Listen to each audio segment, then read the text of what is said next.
지금 상대에게 연락할까 말까 고민 중이시라면 잠시만 기다려주세요. 오늘 말씀드릴 이 세 가지 경우에 해당한다면 상대가 먼저 연락할 확률이 아주 높습니다. 안녕하세요. 심리상담사 차승일입니다. 이별 후 아직 미련이 있는 분이라면 한 번쯤 상대가 먼저 연락이 왔으면 하는 생각을 해보셨을 텐데요. 그래서 오늘은 이별 후 상대가 먼저 연락해올 확률이 높은 세 가지 상황에 관해 얘기해 볼게요. 첫 번째는 상대가 애정결핍이 강한 경우입니다. 이 유형의 사람들은 누군가와 연결되어 있지 않으면 정서적으로 굉장히 불안해하는 특징이 있어요. 그래서 이별 후 혼자 있는 시간을 견디기 힘들어하죠. 평소에도 외롭거나 심심한 걸 잘 참지 못하는 이 유형은 누군가와 함께 시간을 보내는 것에 강한 집착을 보이는 경향이 있어요. 그래서 연애가 끝난 후 그 공백을 채우기 위해 급하게 다른 사람을 만나려고 하기도 합니다. 하지만 쉽게 빈자리를 채우지 못했을 때 차선책으로 이별한 상대에게 연락하는 경우가 많아요. 설사 금방 다른 사람을 만났다고 해도 이런 관계는 감정을 충분히 정리하지 않은 상태에서 시작된 경우가 많아서 금방 깨지거나 만족스럽지 못한 경험을 하는 경우가 많죠. 이때 역시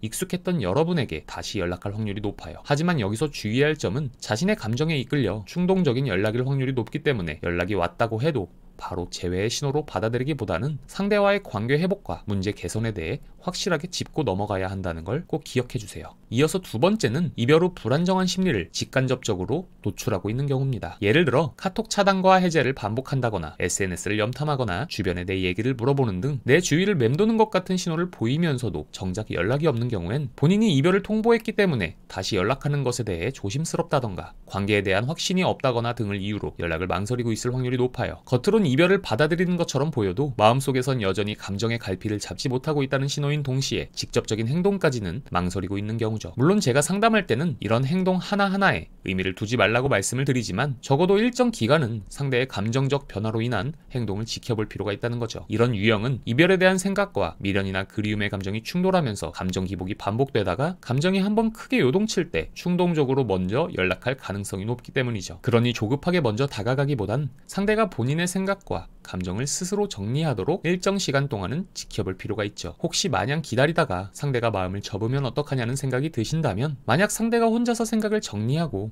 마음을 완전히 닫아버릴 사람이었다면 어차피 당장 여러분이 연락해도 바꿀 수 있는 건 거의 없어요. 여러분에 대한 잔여 감정이 딱 그 정도인 사람이었을 테니까요. 마지막 세 번째는 상대가 회피형의 성향인 동시에 이별 당시 서로 충분히 대화할 시간을 갖지 못한 경우예요. 겪어본 분들은 아시겠지만 회피형 성격은 문제 상황이나 갈등 상황을 바로바로 해결하거나 처리하는 능력이 부족해요. 일단 상황을 피하고 자신만의 동굴 속에서 혼자 생각을 정리하는 경향이 있죠. 하지만 상대하는 입장에서는 이런 성격이 정말 답답할 때가 많아요. 그래서 이런 문제가 반복되다 보면 결국 이별을 통보한다던가 아니면 상대가 여러분의 재촉하거나 다그치는 성향을 못 견디고 도망치듯 이별을 선택하는 경우도 있죠. 앞에서 말한 것처럼 회피형은 혼자 생각할 최소한의 시간이 필요한데 이별 당시 그럴 여유가 없었다면 시간이 흐른 뒤 본인의 진짜 감정을 뒤늦게 마주하면서 후회가 밀려오죠. 이런 이유로 이별 당시 너무나도 단호하게 선을 긋던 회피형 유형의 사람이 다시 연락을 해온다면 다른 경우에 비해 높은 확률로 진정성을 가지고 연락했을 확률이 높아요. 그렇다고 상대의 진정성만 믿고 재회를 시도하기엔 관계 회복에는 한계가 있을 수 있어요. 그렇기 때문에 둘 사이의 근본적인 문제인 갈등을 다루는 방법에 대해 정확히 짚고 넘어갈 필요가 있습니다. 이런 점을 간과한다면 문제는 반드시 반복될 테니까요.